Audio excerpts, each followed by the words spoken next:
Amigos da TV Cidade, olá! Começamos a partir de agora a edição de hoje do programa Cidade Aberta, aqui pelo nosso canal 14, a TV de Farroupilha. Muito bom estar com todos vocês em sintonia na nossa única TV. E claro, você que nos acompanha também, mundo afora, Farroupilha afora, pelo Facebook, é bem fácil, TV Cidade Farroupilha. Curta a nossa página, pronto, você já vai estar acompanhando a nossa programação, e sempre de segunda a sexta, das 19h30 às 20h30, tem novidade no nosso Facebook, tem a transmissão do dia do programa Cidade Aberta, que vai para o canal 14 e vai também simultaneamente para o Facebook. São oportunidades para que você possa estar com a gente, mesmo quando por motivos de força maior ou motivos profissionais você não esteja na nossa cidade, na região de a cobertura da NET aqui em Farroupilha com o canal 14. O Cidade Aberta começa com o apoio do CID, Centro de Investigação Diagnóstica por Imagem, há mais de 20 anos cuidando da sua saúde.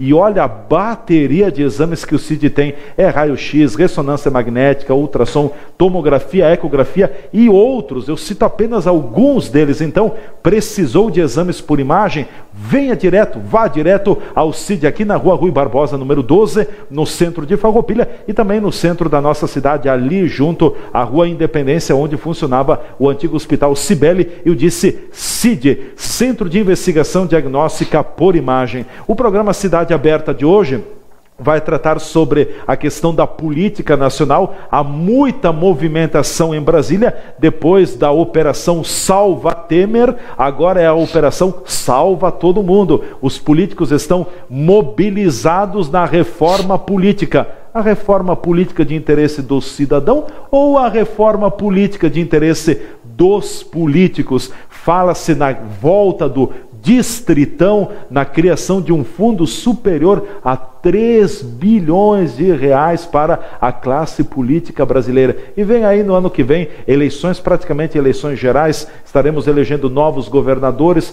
deputados estaduais, também deputados federais, renovação do Senado Federal e ainda o presidente da República. Além disso, vamos falar também sobre outras questões da economia, da política, alguns números, e o governo querendo legalizar o seu déficit, ou seja, o seu prejuízo. Só na máquina pública, só no governo mesmo é possível fazer isso. Eu quero apresentar para vocês o nosso convidado que já está aqui nos estúdios da TV Cidade para o programa de hoje. É o nosso convidado semanal, o empresário Senair Gomes da Silva, que já está conosco aqui nos estúdios.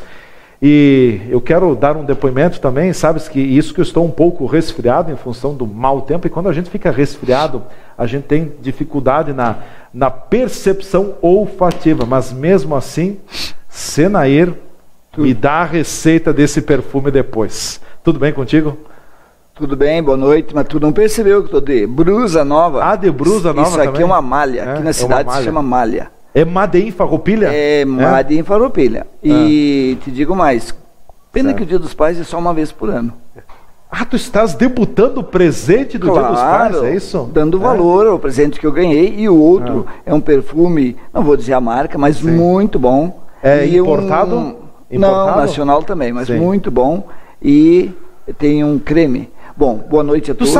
É um prazer voltar aqui. Já que tu falas do perfume, né? Nós homens não somos tanto perceptíveis ou não damos tanta atenção. Agora o público feminino com o perfume é fantástico. No sábado, a minha esposa foi cumprimentar um cidadão e ela disse, ele estava com um perfume internacional. Olha só, internacional. Internacional, né? Quer dizer, já sabia até que não era brasileiro. Trata de descobrir o perfume que ele está usando. Que loucura. Mas o Dia dos Pais, então essa o presente do Dia dos Pais. Presente do Dia dos Pais. E é farroupilhense. Eu também fui presenteado no Dia dos Pais, mas eu não posso mostrar esse presente porque ficaria deselegante aqui na programação. Cueca. Mas a gente precisa, né? Entre outros também, né? Quem não precisou de cueca foi aquele cara parecido comigo, ex-presidente Itamar Franco. É parecido contigo. Olha para cá. Dá uma olhadinha. O Itamar tinha o cabelo mais dividido, né? Não, e era que fazia uma curva maior. Parecido. É verdade, a idade vai chegando. O topete, né? O topete. E a minha esposa disse que hoje eu estou um pouco mais parecido com o Itamar, e eu disse, só que eu não tive a Itamar Franco. De encontrar uma Lilian Ramos com 22 anos, e ele estava com a minha idade, um pouco mais. Um pouco mais. E passar o carnaval. Então, ao lado dela. Na Marquês de Sapucaí, no Rio de Janeiro. E depois no hotel. E depois no hotel. Bom. E ela fugiu do Brasil porque foi muito assediada pela imprensa e tal. Ela mora fora do Brasil. Ah, mas Itamar Franco, tu queres o que naquela época? O mineiro. Acho que ele tinha 70 anos já. Por aí. Mas estava bem. Estava bem o velhinho, né? Estava bem. Senair, pauta política, Brasília, capital federal. Nós tivemos até o mês passado, enfim, algumas semanas, a Operação Salva Temer. O Temer vendeu, como a gente diz na gíria popular, só faltou vender a própria mãe para manter-se no cargo. E agora está vindo a informação à tona também de que alguns cheques que o presidente deu estavam sem fundo. Até o presidente da República com problema de cheque sem fundo.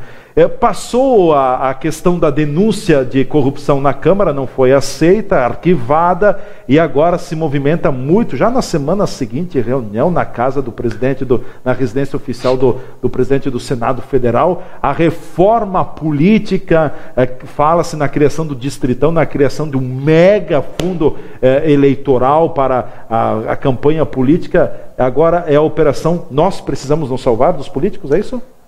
Fica bastante difícil, porque aqui, eu até anotei para não esquecer. O Temer liberou, e isso foi através do registro dos pagamentos feito, tem um departamento de registro através do Planalto, e o repórter da Globo, que não saiu essa reportagem, ela foi podada.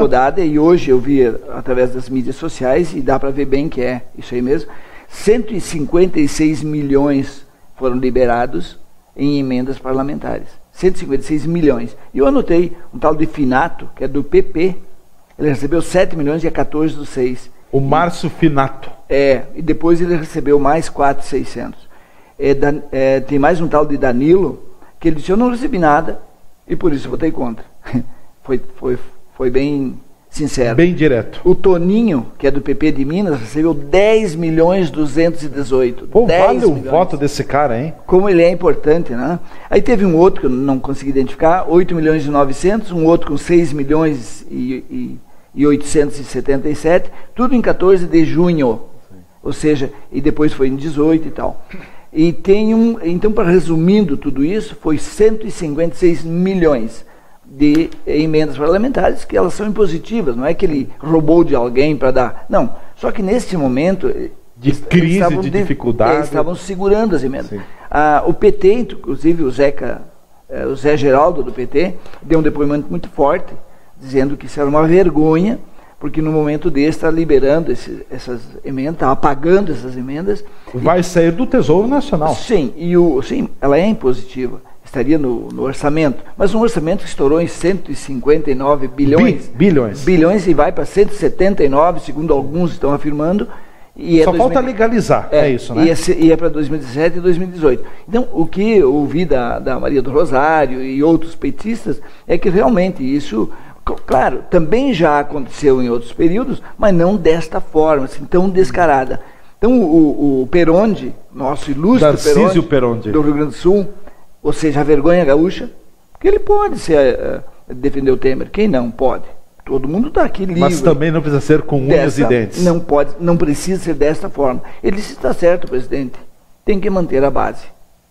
Quer dizer, então está fácil. Para manter a base... Para manter a base tem que comprar a base, é isso?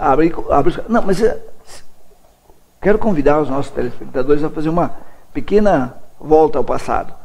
Isso aqui se inaugurou mesmo de uma forma bem definitiva lá por 2003, 2004. O PMDB estava rachado. O PMDB tinha dois. Um corria para um lado, outro corria para o outro. Vinham de um governo no FHC apoiando. Entrou o Lula, quem fica e quem vai. Estavam rachados. O Lula conseguiu unir o PMDB. Fez um milagre. Uniu o PMDB nacional, dando cargos... A ponto que conseguiu trazê-lo para o próprio governo. Sim, mas no primeiro momento... mais tarde. No primeiro momento... Pegou um empresário, com uma credibilidade enorme, seu José Alencar Gomes da Silva, e colocou como vice nos 2 mandatos. Então, o mercado, o sistema financeiro, os negociadores internacionais... Ficou estabilizado. Todo mundo se acalmou com aquela carta aos brasileiros, aquele compromisso, ficou ali. E a coisa foi correndo por fora, foi correndo pelo escurinho, trouxe o Partido Progressista para dentro do governo. Isso é o maior dos absurdos dentro de um sistema político que eu já tenho notícia no mundo todo. Como é que o Partido Progressista, oriundo da Arena, venha fazer parte de um partido que eles ajudaram a bater? Sim. Porque todos os guerrilheiros foram presos, que estão sendo presos agora de novo. Acho que os militares até estavam certos, porque se perderam naquela época, agora tem que prender de novo. Alguma coisa tem de coincidência nisso. O Partido Progressista, que ajudou a bater, agora se abraçou. Se abraçou com essa gente no último tempo aí. Essa gente que eu digo, esse pessoal da outro lado, que não é o lado do PP, são completamente antagônicos. Se abraçaram. Veio mais o PDT, veio mais todos que o Lula quis comprar, que tinham boas bancadas, o Lula trouxe para junto. Fez um balcão de negócios. Um balcão de negócios. Então, em nome da governabilidade, quem não veio? PSDB, porque não foi convidado. Fica na oposição. PSDB não sabia fazer oposição, porque é cria do PMDB também, todos seus pares estão lá. O Brasil ficou sem a oposição. Que saudade, durante o primeiro e segundo governo do Lula, do PT. Que saudade do PT, quando eles eram oposição. Porque eles fiscalizavam tudo. Até foram contra muitas coisas boas, muitas votações muito boas. É só tu elencar. Tem umas 10 votações no tempo do FHC que o PT foi contra, prejudicando o país, tentando de todas as formas ser contra.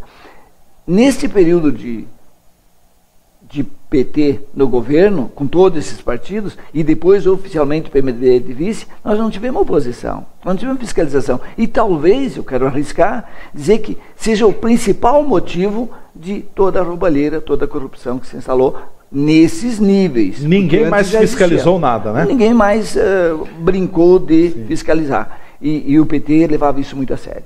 Então, assim, me dava saudade. Às vezes eu dizia, mas e onde está a oposição? Muitas vezes eu me perguntei, onde está a oposição? O que está fazendo o PSDB? Aí me diziam, não, mas o PSDB também tem rabo preso. Agora a gente sabe que é. A gente sabe que é verdade. Também tem rabo preso, também não podia. Diga-me quem não tem rabo preso. Né? Então nós chegamos a um ponto agora, que tu diz, vamos nos salvar dos políticos. Eu vejo assim, pouquíssimas saídas para a sociedade brasileira hoje. Talvez a questão é os políticos se salvarem. Eles estão olhando para o umbigo deles. Mas essa é a questão principal. Como eles querem se salvar, como é que a sociedade vai enxergar uma saída para que daqui para frente não se cometa mais a corrupção, a roubalheira, a toma lá da cá, essas coisas que a gente está cansado. Nós não temos mais dinheiro para sustentar esse estado de coisas. O dinheiro acabou. Nós temos... Se você analisar, e agora vão abrir a caixa preta do BNDES, segundo o seu Caiado, no seu pronunciamento, é o próximo passo. Se abrirem os empréstimos feitos nos últimos 15 anos, a fundo perdido, porque tu não vai receber... Ganhou, recebeu. Não devolve mais. Não devolve mais. E para outros países, inclusive, não é só dentro do Brasil. Porque a JBS pegou lá, vamos dizer, 20 bilhões. Mas e os outros governos? Primeiro foi perdoada a dívida dos africanos. Quem dava voto para o Lula numa possível cadeira na ONU, que ele tentou, né, o Brasil ter uma cadeira na ONU, esse momento foi perdoado uma série de dívidas. Foi remetido para fora do país. Agora saiu uma notícia semana passada que só numa vez foi remetido para a Venezuela 9 bilhões e 600. Venezuela. Só numa vez. Para a Venezuela. Por isso que a gente percebe... Os países bolivarianos. Por isso que a gente percebe tanto interesse. Agora o Brasil, através do seu embaixador, condenando a Venezuela por essa nova constituinte, para o Maduro continuar no poder, e a gente percebe a esquerda brasileira, que eu não gosto de chamar esquerda ou direita, porque misturou tudo, a gente não sabe mais o que é. Quem é quem? Quem é quem. Mas assim, esses políticos ligados ao PT, ao PSOL e companhia, o PCdoB até está quieto, mas esse pessoal tem tanto interesse em defender o Maduro. Porque se o Maduro cair... Mas é a única bandeira que a esquerda na América Latina ainda tem, é o Maduro. O Maduro e na Bolívia, né? Tem o Evo Morales, tem alguns, mas já estão muito quietinhos. Sim. Porque agora tem uma coisa assim muito incrível que a gente percebe nesses países. A Venezuela, quem é o principal cliente petrolífero dele? Os Estados Unidos. Os Estados Unidos. Mantém eles. E agora eles estão querendo guerra com os Estados Unidos. Aí o Trump deu um recado dizendo que podia intervir militarmente, que eu acho errado, mas lá cada um acha o que quiser. O Maduro pediu uma audiência com ele, quer falar com ele, e ele respondeu que o dia que a Venezuela for uma democracia, ele fala. Quer dizer, então as coisas ficaram tudo como estavam, e como está faltando alimentos na Venezuela, chegou a faltar até papel higiênico, estão numa penúria, o povo venezuelano está numa penúria, prova disso é as nossas fronteiras sendo invadidas diariamente, e dá pena, eu acho que a ONU, esses organismos internacionais, vão ter que intervir na Venezuela e acabar com essa brincadeira. Não tem outra saída. O povo, a sociedade, crianças, idosos que estão vivendo nesse massacre, que é um verdadeiro massacre, isso tem que acabar. Eu acho que esses organismos internacionais, que tanto se falam em humanidade, direitos humanos, esta é a hora de fazer valer os direitos humanos e chegar a dizer, vamos parar com essa brincadeira? Isso está custando vidas. E vidas são coisas que não se recuperam. Então, é para sempre. Então, nós temos que fazer uma intervenção de alguma forma para acabar com isso. A Venezuela não pode continuar sacrificando o seu povo. Com certeza. Tem que... Bom, vindo aqui para a questão da política brasileira, tu defendes a criação do Distritão, o voto por meio do Distritão? Não. Por quê? O Distritão nada mais é, segundo eu entendi até agora, eu tenho assistido diversos debatedores sobre isso, e agora vai ter um na SIC também. Na quinta-feira. Eu quero participar, porque isso a gente precisa saber o que é falar, o que a gente não sabe. Deve ser um cientista político que virá aí. Mais ou menos. Tem formação nessa área política. É advogado do direito político. Coisa assim. O que eu vejo que o Distritão, como eles estão pensando, e eu me coloco no lugar deles, eles estão certos. Né? Quem são os figurões da política aqui no nosso Distritão, Rio Grande do Sul? Tu já sabe. Sim. São o que eu venho dizendo há muito tempo. Cada partido caciques e partidos tem seus donos. Sim. Eu digo isso. E aqui em Farroupilha eu te coloco os donos de quase todos os partidos. Vai lá. Mas dos principais eu te digo. Eles. Quem são do PMDB? Pascoal, Gasolina, Bareta, Sinhac, Bareta. Quem mais? Tem mais. Há quantos anos está o presidente do PMDB no partido? O Vitor Buzetti. Vitor Buzetti. Que ele quase não aparece, mas é o presidente do partido. Há quantos anos? Então, assim, tem seus donos. O presidente do partido agora é o Bareta, o Ademir Bareta. Então trocou agora. Sim. Mas depois de... Sim. O Buzetti ficou muitos anos. Então, se você lá, são seus donos. Como você faz para ser um candidato para alguma coisa dentro de um partido desse? Uma história, e nós temos candidatos bons aqui em Farroupilha que nunca conseguiram botar o nariz para fora. Né? Vocês sabem quem são. Por quê? Porque os donos do partido, não, vou eu, depois vai você, depois vai ele, quem tiver melhor nas pesquisas vai. É um revezamento. Aí tu vai para o PP. Sim. Você vai para o Fabiano Feltrin, Nestor Zanonato, Paulo Bach, agora saiu, Renato Tartarotti e Bob Buzetti. E tem mais um ou dois, são os donos do PP. O Gedeon Lutz. Eu não conheço todo mundo, mas assim, o Gedeon eu conheço. Vamos no PT. Aí vamos no PT. João Fernando Silvestrin, o Paulo Schneider, que agora ele também é afastado. Emergente o Fabiano Piccoli, que é o presidente da Câmara de Vereadores. Emergente, o Werner, não é o Werner. Doutor Sidney Werner. Não, aquele menino que foi gente boa, gosto dele, que foi presidente do Sindicato dos Trabalhadores Rurais. O Márcio Guilden. Certo. Eu acho ele um cara fantástico. Não é que todo mundo que é petista tem defeitos assim. Não, ele é um cara muito bom. No PDT nós temos... O Clayton entrou agora. O Clayton é novo. Historicamente, Lino Trois. Quem são os outros? Também teve a Glória Menegotto, que agora mudou, né? Na rede Sustentabilidade. Quem mais? Paulinho Dalzocchio. E... Não lembro. Assim. O ex-prefeito Fernando Oscar Fanton também, continua lá. Mas então, todos esses partidos... Doutor Tomás Gressano era uma liderança nata do PDT. Mas o PDT tem como origem, assim, como característica principal, o coronelismo. Coronelismo. Isso. Me ajuda, porque... Né? Então, esse pessoal, assim, o Brizola era um coronel dentro do partido. E o cara que não rezasse pela cartilha, ele deixava de lado. Então, o PDT tem isso ainda como uma característica dele. Tá. Só para fechar o bloco, então, para complementar, por que tu não és a favor do distritão? Porque ele dá oportunidade, vai privilegiar os caciques, é isso? Sempre os caciques, porque a lista vem pela última votação. Sim. Pelo menos pelo que eu entendi, no PMDB, quem foi mais votado na última eleição? E aí vem encabeçando a lista, foi isso que eu entendi. Uma das possibilidades. E a outra é a escolha interna dentro do partido, que vai dar na mesma. Como é que você vai trabalhar contra uma organização de um partido e entrando agora, ou com uma história curta dentro do partido, ou não tendo dinheiro suficiente para fazer algumas bancadas, né? Bom, daqui a pouco a gente fala mais... Ou sendo um radialista, ou... Tendo uma vitrine. Vamos dizer assim, qual é o cara que é capaz de angariar bastante voto? Esse está na vitrine, esse é o cara, o Tiriri. E é o cara que daqui a pouco o partido vai vitaminar a campanha dele. O Tiriri, por exemplo. Se o partido disser, não, o Senair vai ser candidato, nós vamos apostar, aí pode dar certo. O Leandro vai ser candidato, esse nós apostamos porque é assim, assim, assim, assado. Olha, tem probabilidade que dê certo.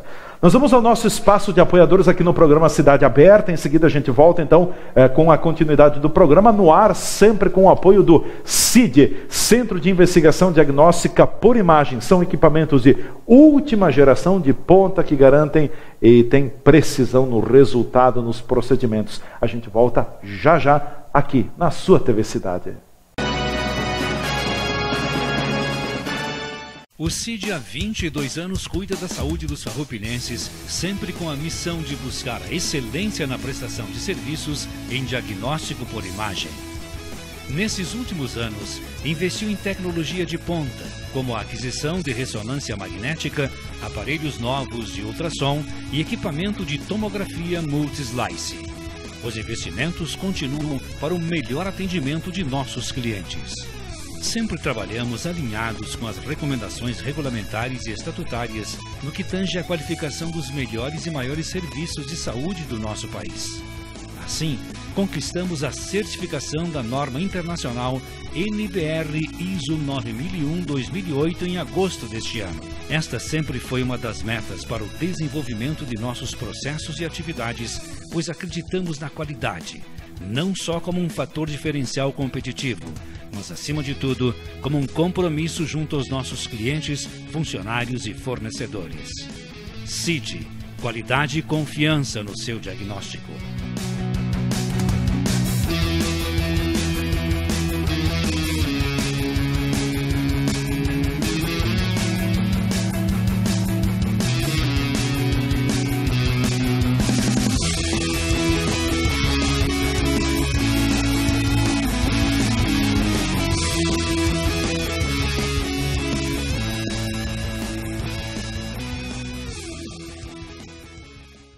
A segurança pública é um desafio no Brasil, mas aqui o governo do estado está fazendo mudanças e investindo em prevenção, integração e inteligência para enfrentar a violência.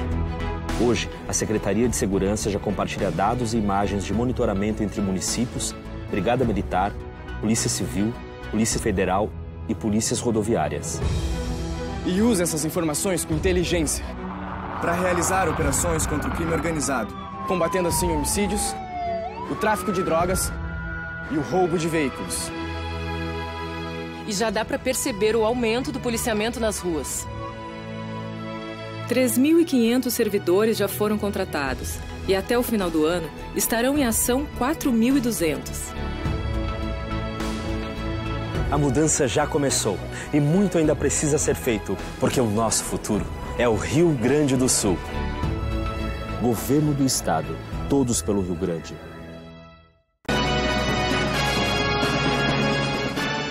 De volta com o programa Cidade Aberta, aqui pelo canal 14, a nossa TV Cidade. E nós estamos no ar diariamente com o apoio do CID, Centro de Investigação Diagnóstica por Imagem, há mais de 20 anos cuidando da saúde dos farroupilhenses. Não esqueça, TV Cidade Farroupilha, siga-nos, nos acompanhe no Facebook, é mais uma oportunidade para você estar conosco também. É nosso convidado aqui nos estúdios, o empresário Senair Gomes da Silva, e eu não esgotei a pauta política com o Senair. Se você não concorda com o distritão, e eu também não concordo com o distritão, Na tua visão, que reforma política teríamos que fazer no Brasil? Mas uma reforma política que beneficiasse o povo e não os políticos. Mas é difícil? Eu faço assim te chamar para a realidade de hoje.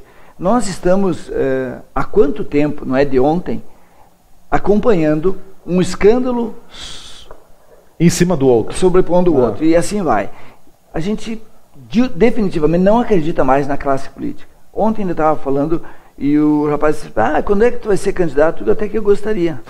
Não é verdade? Até que eu gostaria. Só que o Adamati vai ser candidato. O Adamati ficou uma vida toda tentando construir uma imagem de seriedade, uma imagem daquela pessoa honesta, aquela pessoa... Não estou falando que tudo que é política é desonesta. Vai para a política, acaba com tudo. Mas aí, o dia que tu disser para tua família, para teus conhecidos, eu vou ser candidato, não importa aqui. Os caras vão dizer, mais um.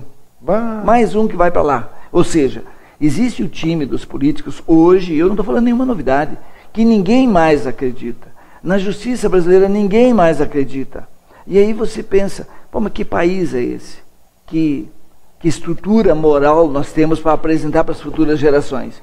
Então, você que tem um menino pequeno, será quando você poderá chegar para dizer, meu filho, isso aí que você está vendo não é real. Você tem que pensar que o teu avô criou teu pai assim, e eu vou ter que passar isso que teu avô te passou. Independe de situação econômica, financeira, depende de tudo. Depende que você tenha vergonha, que você cumpra a palavra empenhada, que você tenha uma série de princípios que você tem, valores, que lá nesse meio já não se cultua mais isso, já se esqueceu disso. Porque eu não acredito que todos estes políticos que estão envolvidos em falcatruas não tenham tido uma boa formação. Eles se o meio corrompeu. O meio corrompeu. E eu não estou falando nenhuma novidade. E também não estou generalizando. Porque a generalização, tu cria uma mentira, que nem todos são iguais, e tu está botando todo mundo num saco só, que não é legal. Agora, a quantidade de pessoas envolvidas hoje é que preocupa. Porque eu te pergunto, onde está a oposição ao Temer? Os petistas hoje. O PSOL e o PCdoB. O PDT continua na linha da Dilma. Quantos estão acima dessa sujeira toda? E quantos estão na sujeira? A proporção é um volume. Leia-se, eu quero deixar bem claro isso. Eu não tenho nada contra Ciro Gomes, que é um dos candidatos. É um dos do PDT. Sim. Não tenho nada contra ele. Só que eu sei das falcatruas dele. Eu estive no Ceará, eu leio bastante, eu tenho amigos lá. Eu sei do que ele aprontou enquanto governador. E agora ele vem se pousar de santo. Quantos partidos o Ciro Gomes já passou? Vários. Quantos governos ele já participou? Sim. Como ministro disso, ministro daquilo? Não tem papas na língua. Fala o que dá na cabeça, de uma maneira irresponsável muitas vezes. E lá no Ceará, o pessoal conhece bem ele. E a mesma coisa que quando se falava, por que o Aécio Neves não ganhou eleição em 2014? Em Minas Gerais. Por quê? Porque o pessoal conhecia ele, nós não. O Brasil conhecia. Não. O Brasil não. É a mesma coisa do Ciro Gomes. Os cearenses conhecem o Ciro Gomes. E ele não vai, se ele sair como presidente lá, ele não vai fazer a maioria das Será que os alagoanos conhecem Renan Calheiros? Agora mais do que nunca. Ele está de braços dados com o Lula. Agora, ele trocou de lado já. Ele tem certeza. É uma espécie de Maria vai com as outras? Não, Maria é aproveitadora. Maria aproveitadora. Maria é eleição. Onde vai a eleição? A Maria Gasolina. Maria Gasolina. Ele está simplesmente pensando, e aliás... No dele. Ele tem que pensar numa tábua de salvação. O Lula dinheiro tem. O Lula está tranquilo. Eu estava assistindo ontem, só fazer um parênteses, um vídeo onde ele... está depondo diante do Sérgio Moro, aqui em Curitiba. E aí o Sérgio Moro pergunta, presidente, mas quanto o senhor ganha? Senhor Lula da Silva, quanto o senhor ganha? Bota aí 15 mil. 15 mil. Não, bota aí 20 mil. Meus filhos também. A minha mulher se aposentou com 30 mil, mas ela não chegou a receber, ela morreu. E ele fica ali, tu ri, é de rir. Ele depois disse, bota, mais ou menos 50 mil. Sim. Começou com 15 mil. Começou Daqui a pouco chega a 100 mil. Quer dizer, um ex-presidente que não sabe nem quanto ele ganha, tem que rir.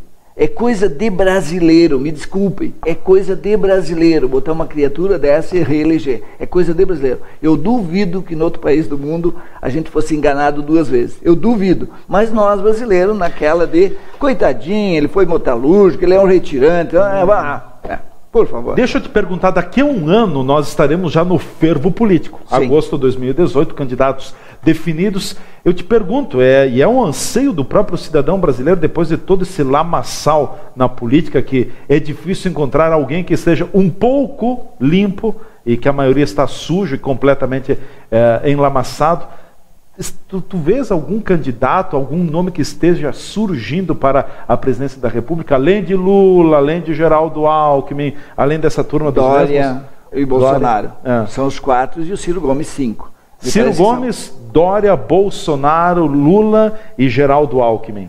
É um time... Tu acha que daí sai o presidente? Desse futebol de salão aí, deve sair o presidente dessa turma aí. Ainda acho, e venho dizendo isso há algum tempo, que o Bolsonaro tem muita chance. Infelizmente. Será um Fernando Collor de Mello 2? Olha, pior, porque o Bolsonaro é um cara, vamos dizer assim, radical. E eu sou contra qualquer tipo... 8 ou 80. Eu sou contra qualquer tipo de radicalismo. Acho que nós temos que negociar, temos que conversar. Bom senso, diálogo. Ouvir as pessoas e tal. E ele simplesmente... Não é porque ele diz que bandido bom é bandido morto, não é por essas suas... E isso vai fazê-lo presidente. Porque... É difícil, pergunta pro nosso cameraman, se ele não teve algum parente assaltado. Ele vai dizer, mais que um. Todos nós tivemos, ainda ontem me liga uma ex-colega de aula que mora em Caxias, ela disse, Sanaíra, eu fui assaltado, te mandei o vídeo, tu não olhou, tu não me respondeu. Bom, não fui eu que te roubei o carro. Ela estava chegando na casa da filha dela, estacionando, de repente ela vê um revólver batendo no vidro. Ela estava com um IX-35, com 500 km. Só quero coisa boa agora. Aí fizeram ela descer, a velhinha entregou a bolsa, a bolsa ficou só com a cachorrinha. O que eles querem cachorro para estar se incomodando, né? Deixaram a cachorrinha, ela me contando. Ontem eu tive que rir, vou dizer o quê? Levaram, aí foram mortos no dia seguinte aqui em Forqueta. Ela viu pela roupa, disse que era a mesma roupa do dia anterior. Sim. Ela reconheceu que era aquele que tinha assaltado ela. Então, assim, todos os dias... Aquele contingente de pessoas que estão sendo assaltadas, assim, a 1 quadra do quartel, a 1 quadra da polícia, eles passam atirando as delegacias mais que uma vez. Você vê, final de semana, 2 bancos, o Banco Sul e o Banco do Brasil. No outro dia, o Banco Sul e o Banco do Brasil sendo arrombado durante a noite. Explodem caixas eletrônicas. Então, assim, eu te pergunto, qual é a esperança de nós termos um país pacificado, cada coisa no seu lugar? Mas o Temer queria um país pacificado. Sim. Queria. Da forma dele. Pacificado, que eu digo, você fique quietinho, nós aqui vamos viver a vida, né? Vamos gastar o dinheiro de vocês. E isso é prova de que a classe média eleita pelo Lula como rica está pagando essa conta, os impostos. Quem é que paga mais imposto? É nós, que temos um consumo de combustível mais alto, cada um da família tem um carro, nós compramos uma roupa um pouquinho mais alta, tem mais imposto, nós pagamos IPVA dos carros, nós pagamos IPTU do nosso terreno. Essa classe média está pagando a conta, ou a principal fatia da conta, é a classe média que está pagando. E a classe média que o Lula disse que se tornaram ricos a partir de R$ 3.500 por mês. A revista Veja, na edição retrasada, trouxe a chamada de capa: Nasce o anti-Lula, referindo-se ao João Dória, do PSDB, prefeito de São Paulo. E parece que a briga agora vai ser um pouco grande aí, porque é o afilhado brigando com o padrinho político, né? O padrinho político do Dória é o governador Geraldo Alckmin, o Dória é o afilhado, é a pupila, mas os dois estão viajando pelo Brasil. Recentemente o Alckmin esteve aqui no estado do Rio Grande do Sul, o Dória deve ir para o Nordeste também. Mas o Dória também está vindo aqui. Está vindo para cá também. Tu acha que o Dória é o anti-Lula ou não?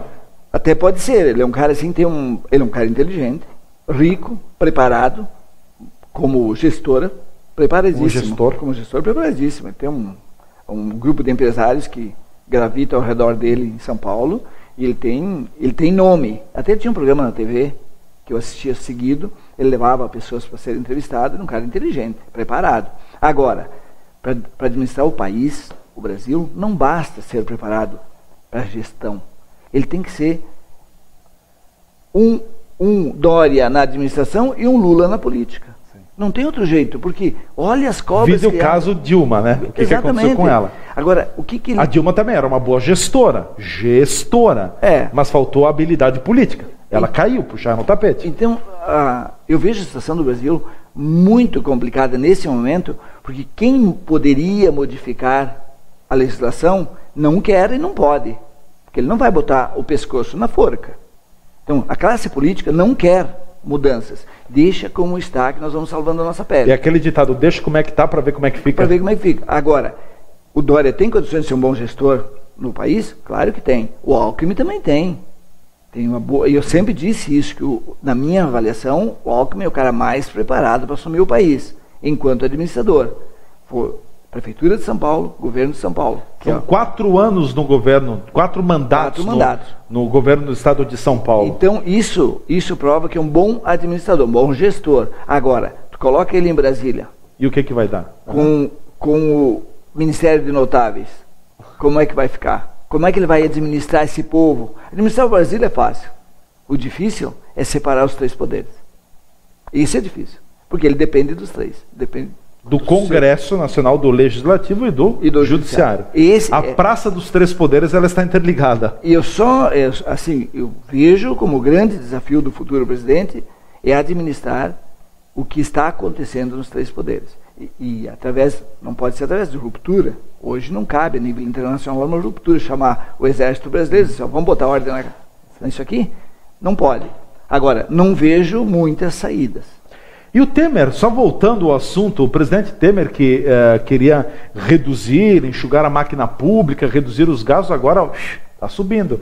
E o presidente está pedindo autorização, está subindo os gastos do presidente, né?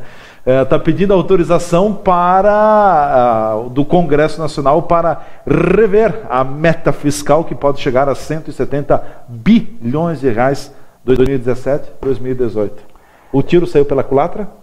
Não, é tudo previsto. Veja bem, era 139, 159 e agora já está em 179. Para esse ano e o próximo, vamos legalizar esse furo de caixa. Mas é simples. O senhor e a senhora que está assistindo nós neste momento, para e pensa.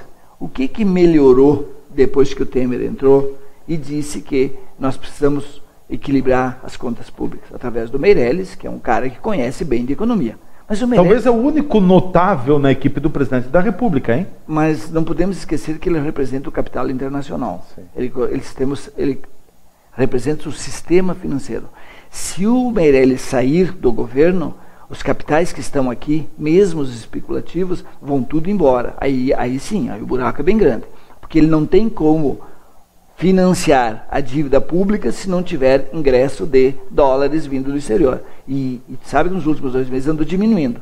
Mas o que eu quero chamar a atenção é o seguinte, depois que ele entrou, aumentou impostos, vai aumentar de novo, não tem verba para a saúde está em frangalhos, não tem verba para a educação, fizeram esse novo projeto. Para a defesa, o Exército Brasileiro já disse que não tem mais orçamento a partir de outubro. O Exército Brasileiro. Como ficarão as nossas fronteiras? Até a alimentação já está faltando. Então, assim, nós estamos, enquanto país, a nossa organização pública brasileira está em frangalhos. As 40 empresas criadas nos últimos 3 anos estão aí para... Vamos deixar esse assunto das 40 empresas para depois? Pode ser. Mas porque rende muito isso. Só para completar então, o que acontece com o país hoje? Não tem dinheiro para educação, não tem dinheiro para saúde, não tem dinheiro para... Mas tem dinheiro para os políticos. Está indo tudo para lá. Está indo tudo para lá e gasto lá. Então, até onde nós vamos com isso? Por enquanto, nós vamos ao nosso espaço de apoiadores aqui no programa Cidade Aberta, que está no ar com o apoio do CID, Centro de Investigação Diagnóstica por Imagem, Raio-X, Ressonância Magnética, Ultrassom, Tomografia, Ecografia, alguns dos procedimentos que o CID realiza para você. Fiquem conosco, a gente volta já com a parte final do Cidade Aberta de hoje, com ele, Senair Gomes da Silva.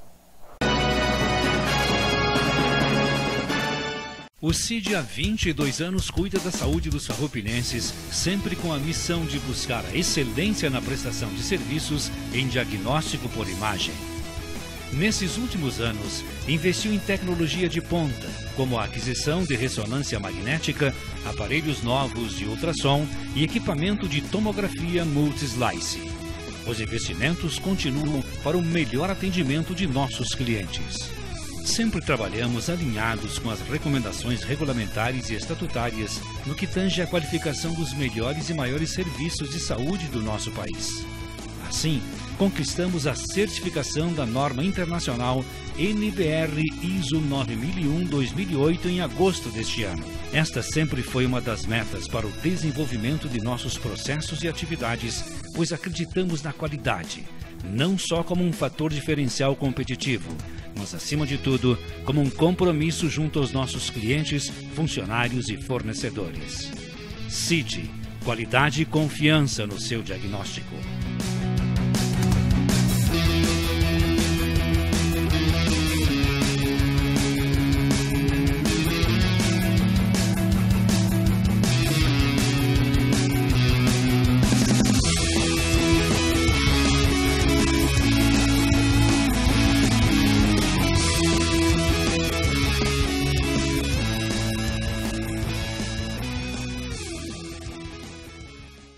A segurança pública é um desafio no Brasil, mas aqui o governo do estado está fazendo mudanças e investindo em prevenção, integração e inteligência para enfrentar a violência.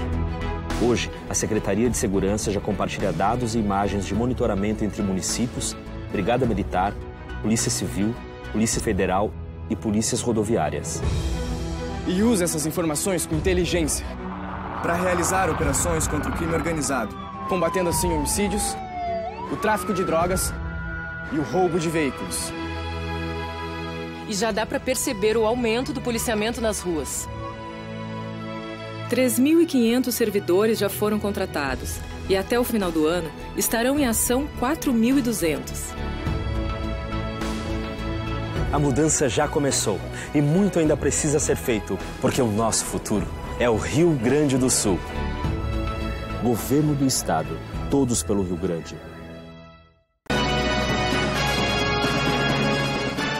O Cidade Aberta volta aqui pelo nosso canal 14, a nossa TV Cidade, sempre respaldado com o apoio do CID, Centro de Investigação Diagnóstica por Imagem, há mais de 20 anos cuidando da sua saúde. TV Cidade Farroupilha no Facebook, siga-nos, nos acompanhe, eu aguardo você. E nós estamos aqui com o empresário Sinair Gomes da Silva, nosso convidado no programa de hoje. Sinair, eu te interrompi no bloco passado porque eu queria dar mais visibilidade ao assunto que tu trazes também, a criação no governo petista no Brasil de nada mais, nada menos do que 40 empresas públicas. 40 empresas públicas, ou seja, se já há um batalhão, se já há um exército de servidores públicos, essas empresas públicas incrementaram ainda mais gente. Era preciso criar espaço para acomodar os companheiros? Apenas 20 mil por ano. Só 20 mil por ano? Pouco. 20 mil novos companheiros por ano entraram nessas estatais. Mas o fato, a verdade, eu estive investigando junto ao Ministério do Planejamento, e não está atualizado. Vem até 2013, por aí. 12 algumas coisas e 13 outras. Não está atualizado. Mas, até aí, a TV estatal, TV Brasil... A TV Brasil... Que eu quero saber se alguém assiste, eu passo de vez em quando, até pega em dois canais. A TV Brasil está com um prejuízo de 6 bilhões, desde que ela foi montada. E o governo vai lá e tem que bancar o pessoal que está lá operando a TV Brasil. Como se a gente precisasse de mais um canal de televisão. Como se fosse prerrogativa do governo criar um canal de televisão, um veículo de comunicação. Tem laboratório, tem empresa pública seguradora, tem a Sete Brasil.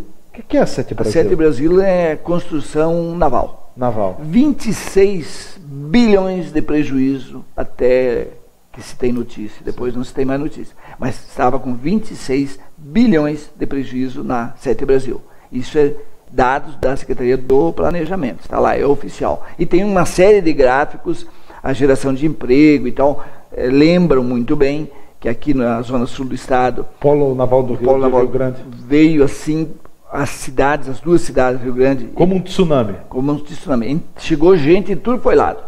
Encheu aquilo ali, as cidades viraram uns jardins, as duas cidades e mais Canguçu e arredores.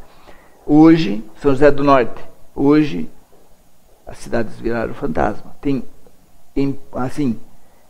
frota de ônibus que era usada para o transporte dessas pessoas, estão lá encalhadas para ser vendido a troco de qualquer coisa. Então houve um boom, aquela ideia de expansionismo.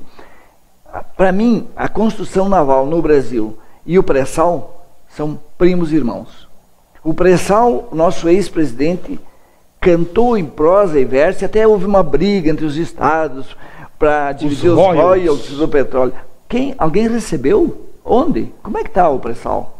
Que nós éramos autossuficientes, nós estávamos exportando. O presidente Lula foi chamado do Marajá do petróleo pelo Maduro. É o novo Marajá do petróleo. Tudo essa fanfarronice que dizem que foi uma maneira de fraudar a eleição.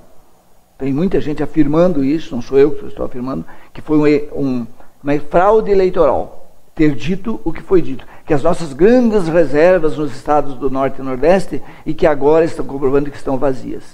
E eu disse naquela época, e pena que não ficou gravado, mas também não importa, que eu recebi uma mensagem, eu falei isso na Rádio Sonora numa época, e que eu disse que eu não acreditava em pré-sal, e um engenheiro do Ceará me mandou um e-mail provando, com uma série de estudos, que realmente eu estava correto. Que eu estava dando um palpite, não era uma opinião, era um palpite que eu não conhecia o suficiente, não sou engenheiro de petróleo, mas o cara disse, olha, tu tem razão, porque é isso, mas isso, mas isso, mas isso. Os custos de exploração das profundezas vão ser tão altos que não compensa. Mas o fato é que nós estamos pagando quase R$4 um litro de gasolina e os bolivianos estão importando daqui para lá a R$1,59. R$1,59 estão pagando. E nós pagamos quase R$4. Pois é, se nós somos autossustentáveis no petróleo, por que o preço dos combustíveis não para de subir? Por quê? Essa é a pergunta, né? Tem algumas coisas que não dá para explicar. Olha o preço de um automóvel no Brasil, com muito menos tecnologia do que nos Estados Unidos e na Europa, e a gente paga 3 vezes mais o valor. E não é só o imposto. Quando se fala em empresas públicas criadas, e vamos trazer aqui para o estado do Rio Grande do Sul também, na gestão do ex-governador Tarso Genro, também foi criada, vou citar pelo menos uma empresa pública, a EGR, Empresa Gaúcha de Rodovias. A pergunta que se fazia naquela época, eu continuo fazendo a mesma pergunta, eu não consegui entender ainda. O DAER não dá conta sozinho das estradas, tem que se criar uma EGR. Daqui a pouco vão criar mais uma, porque nem DAER nem EGR vão dar conta das rodovias? Foi um cabide de emprego também? Eu fui voto vencido, porque eu estava no Cored, e aí veio o assunto para a mesa, e eu disse, tudo bem, se cria uma empresa estatal no Rio Grande do Sul, 5 a 10 anos no máximo, não cabe mais ninguém dentro. Ela fica inchada. Porque a companheirada vão, e não importa qual o partido, qual o governo que vai assumir. Porque a gente vê hoje nas estatais gaúchas, pega o currículo de todos esse pessoal que trabalha nas estatais gaúchas. Não precisa ir lá para o Nordeste nem para Brasília. Vamos aqui. Pega o currículo desse pessoal. Qual é a sua especialidade? Nenhuma. Mas apenas ajudou o político a se eleger. É prefeito que não se elege. Especialidade política, né? É, especialidade política. Aí você vai, o prefeito não se elegeu lá em Canela. Onde é que ele está? Está na Corag. O prefeito não se elegeu lá nos Gramais do meu partido, ele me ajudou a me eleger eu como governador. Então ele bota lá no outro cantinho. Então é isso que falta a sociedade tomar conta, assumir isso como responsabilidade da sociedade. Nós terceirizamos a administração pública. Nós somos parte da administração pública. A administração pública, a política como um todo, define o nosso futuro, resolve a nossa vida ou enterra. E a gente não se dá conta disso.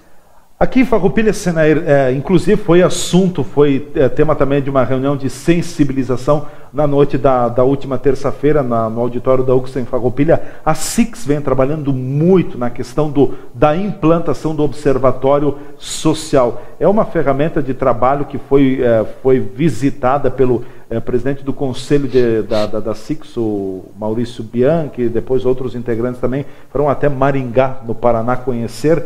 Enfim, tu já falaste aqui na TV que era teu desejo ainda na época que tu estavas na presidência da SIX em Farroupilha ter esse Observatório Nacional. E agora se fala, o Observatório Social, se fala muito da atuação desse observatório justamente sobre o espectro público, a administração pública aqui do nosso município de Farroupilha. Tu achas que o Observatório Social fará bem para Farroupilha? É essencial. Naquela época, estava só em Maringá. quando o Nogaroli me ofereceu o software, tudo, e eu falei com algumas pessoas aqui, e me disseram, não, mas isso aí nada mais é do que um plano. Não é plano de governo.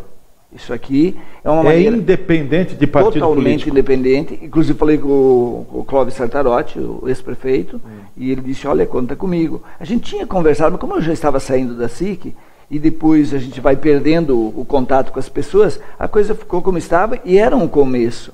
Era a iniciação, faz 10 anos. Sim. Hoje existe em Porto Alegre, existe em outras cidades, e eu estive em Maringá agora e nem quis procurar o meu amigo Nogaroli, porque parece que ele está meio enrolado no Lava Jato também. Tem alguma notícia que não foi muito agradável, eu não fui conversar com ele, porque a Rede Globo, se a gente abraça um rico, essa onda pega, mas se abraçar um enrolado, pode que a onda venha pegar também. Então, eu tenho um certo cuidado com essas coisas. Mas o fato é que o Observatório Social, e eu falava isso na época para gente ligado à prefeitura, e eu explicava que se um dia eu fosse prefeito de alguma cidade, a primeira coisa que eu faria, reúno o Observatório Social e eu quero que todos os meus atos sejam fiscalizados por vocês. Não os meus particulares, da minha vida pessoal. A vida pública. Tudo que eu fizer publicamente, eu quero que vocês fiscalizem. Eu quero que vocês ponham assinatura lá no meu departamento de compra da Secretaria da Saúde, no meu departamento de compra da Secretaria do Transporte, lá da Secretaria da Agricultura. Eu quero que vocês vão lá e façam uma auditoria, está tudo ok. E assinem embaixo. Eu quero que vocês administrem junto comigo o Observatório Social. Porque onde tem dinheiro público, essas pessoas vão lá com o poder de fazer a auditoria. É o dinheiro de todos, né? É o dinheiro de todos nós. Então, é o melhor. Eu te diria assim, qualquer administrador público que tivesse esse apoio da sociedade organizada, sem fins partidários, olha, você deita e dorme. Porque se tem alguma coisa que alguém da tua secretaria, da tua gestão está fazendo errado, eles têm a responsabilidade, têm o cuidado de te avisar, de denunciar. Porque eu não quero um secretário podre junto comigo. Eu quero alguém... Corre o risco de apodrecer, vai te contaminar, né? Ele vai contaminar o meu governo. Claro. Então, eles não entenderam isso. Ou tem outros interesses. Porque eu não acredito que uma pessoa de bom senso, um administrador público de bom senso, não queira ser protegido. Porque a Câmara de Vereadores, vamos combinar, a Câmara de Vereadores ela é eleita para fiscalizar o Executivo. Via de regra, ela vai para dentro do Executivo. Secretário disso, secretário daquilo, secretário daquilo, e bota o suplente lá no meu lugar. Então, significa o quê? Amarrei. Acho que foi o Bareta que não colocou. Se eu não me engano, foi o Bareta. De tanta gente brigar por isso, brigar no sentido bom, dizer, gente, vereador é vereador, é outro negócio. Se eu não me engano, teve um prefeito que não colocou. Ou foi o Clayton no início também resistiu, mas depois não conseguiu. Depois não deu. Conseguiu. Mas eu acho que isso tem que ficar bem claro. Eu acho que o Bareta colocou, eu acho que teve vereadores secretários. Eu acho que sim. O Gasolina deve ter. O Clayton, exatamente. O prefeito Clayton Gonçalves, no seu primeiro mandato, acho que resistiu até o segundo ano, do segundo para o terceiro já não deu mais. Já caiu na tentação. Mas eu defendo isso sim. Por isso que eu disse brincando, né, um dia que me falaram assim, tem partido político que gostaria que você fosse candidato. Eu disse, olha, eu não me elejo por causa disso. O problema é eles me quererem. É aquela história. Tu chega ali na praça e coloca ali na praça da prefeitura quem vai ser meus secretários, antes da eleição. E aí o cara, não, mas eu tenho o cara que sempre acompanhou o meu partido, eu sou da base, e o cara não vai me botar lá. Quer dizer, escolhe 3 da tua área da educação e eu vou contratar um RH e diz, escolhe o melhor dos 3 para fazer um bom trabalho. É tão simples. Você para e pensa. A sociedade não gostaria de ter alguém escolhido por um RH bem, assim, de 3 pessoas notáveis. Aí sim é notáveis. Que a sociedade possa avaliar o seu currículo. O cara tem currículo. Ele tem o que mostrar. Eu vou ser secretário por quê? Porque eu tenho um histórico de vida. Eu fiz um trabalho que merece. E não eu vou ser secretário porque eu ajudei o partido, porque eu sempre caminhei junto. É tudo errado, não é por aí o caminho. E aí, outra coisa, eu acho que você ser secretário, você ser prefeito, ser vice-prefeito, ser vereador, é uma honra. Você não tem que cobrar salário, você tem que tirar a tua despesa e pronto. Você não vive disso, você não vive da política. 4 anos você vai para casa, deixa lugar para outro. Você não faça carreira política. Eu não tenho nada contra quem fez carreira política, cada um com os seus princípios. Eu, se um dia entrasse na política, é 4 anos. Eu me elegi vereador, beleza. O trabalho da melhor forma que eu fizer, tchau para vocês. Deixo o outro, preparo alguém para o meu lugar, para assumir uma sequência de ideias ou de alguma coisa construída. Sinair, já encaminhando o programa, números, a economia começa lentamente a dar um pequeno sinal de recuperação, e ainda em que pese toda essa turbulência política que vem de Brasília? Começa bem devagar. Julho, 35,9 mil novos empregos. Metade de Farroupilha que foi empregado. É 4 Isso no meses, estado ou no Brasil? No Brasil. No Brasil. O quarto mês que está em alta. Consecutivo. A inflação nos últimos 12 meses, 2,7. Dá para acreditar nesse percentual, 2,7, tu acha? Depende, porque a inflação é muito relativa. A inflação para você é uma, para mim é outra, depende do que você consome. E há teve deflação no mês passado. Pequena, mas que se consumiu menos. Por isso, a crise faz você consumir a retração, menos, né? Comprar menos. E o que preocupa é que está saindo mais dólares do que entrando. E para financiar a dívida pública nós precisamos que venha, mesmo com juro, que aí se continuar saindo mais dólares do que entra, o governo vai fazer o quê? Diminuir menos a taxa básica de juros. E aí, de novo, nós ficamos amarrados. Por outro lado, se vê claramente uma demanda cada vez menor de empréstimos bancários. Isso significa o quê? Que ninguém quer se endividar. Sim. Nós estamos vendo os empresários, quem não está em recuperação judicial, não quer empréstimo bancário ou não consegue. Eu estava conversando hoje, só para finalizar, conversando hoje com um empresário. Ele tem uma empresa que presta consultoria, me fugiu o nome agora, na medicina do trabalho, exatamente. E ele me disse assim, o filho dele estava me falando assim, ele disse, olha, Damati, só na semana passada, quatro empresas que nós atendemos fecharam. E uma empresa de médio porte. Isso é preocupante. É muito preocupante. Tem muita gente que mesmo que Quem agora... não está em recuperação judicial está com o fluxo de caixa, com o capital de giro, todo ele gasto. Não tem mais nada. Não sobra mais nem o cheiro, como a gente diz, né? Fica muito difícil você recuperar uma empresa quando ela não tem crédito. Tá? Aí as consequências são nefastas. Não tem crédito, porque ele já não tem mais o fluxo de caixa, não tem mais o seu estoque, ele não tem uma possibilidade de alavancar vendas, porque para alavancar vendas você tem que ter um custo reduzido para poder ser competitivo. Você está cercado de tudo que é coisas ruins ao redor da empresa, você vai perdendo. Gravita numa áurea negativa. Negativa, né? E aí você vai perdendo o entusiasmo. A questão, você falava também, a questão do crédito no banco também tem aumentado, é isso? O Banco do Brasil e... Não, é o contrário. O Banco do Brasil e Bradesco previam um aumento de demandas por parte das empresas entre 1% a 4% do Banco do Brasil e entre 1% e 5% o Bradesco. Segundo informações do Boletim Focus, que vem do Banco Central, que eu coletei hoje de manhã. O que está acontecendo? O Banco do Brasil acha que está no seu planejamento, que é o contrário. Vai ter de 1% a 4% menos do que no ano passado. Negativo. E o Bradesco a mesma coisa. Mesma coisa. Tá imaginando? Também não é o lado bom aí, né? Aí não, porque isso significa o quê? Se as empresas não estão buscando empréstimos, porque não consegue, através do... Não tem cadastro. Suportar. Não tem cadastro. Não tem cadastro. Uma das coisas. A outra estão em recuperação judicial. Eu vejo que o crédito é um dos motivos da empresa crescer, da empresa arrancar. Agora, se ela não tem, vai demorar muito mais. Porque eu sei o quanto eu demorei rodar a empresa porque eu não tinha crédito. Vim para o meio do mato, não tinha nenhuma escritura, contrato para conseguir dar em garantia num banco, e aí tive que ser no capital de giro, descontando duplicatas, descontando cheque. Isso é o pior dos mundos. Mas eu comecei assim e tive que ficar assim durante 10 anos ou mais nesse giro negativo. Porque você, ao invés de ter um capital de giro para tocar a empresa, você tem que buscar fora e pagar o juros. Tem que injetar capital na empresa. Tem que injetar o capital, que o juro sempre foi alto. Eu sei o que é isso. Sinair, é triste. É triste. Obrigado mais uma vez pela presença aqui no programa. Obrigado do convite, até a próxima oportunidade. Com certeza. Um abraço a todos. Uma boa semana e um bom final de mês, que o mês já está na metade. É verdade. Obrigado, nosso farroupilense, Alá Itamar Franco, né? Tá ficando parecido, hein? Só cuida mais um pouquinho o topete aqui em cima, reparta um pouco mais. Deixa o cabelo comprido que vai ficar legal. Aqui vai ficar parecido. Isso, vai dar um pouco... tá aí, olha, o nosso Itamar Franco. Estamos chegando ao final do programa. Tinha que ter alto astral para terminar o programa, né? Chegamos ao final do Cidade Aberta com o apoio do CID, Centro de Investigação Diagnóstica por Imagem, há mais de 20 anos cuidando da sua saúde.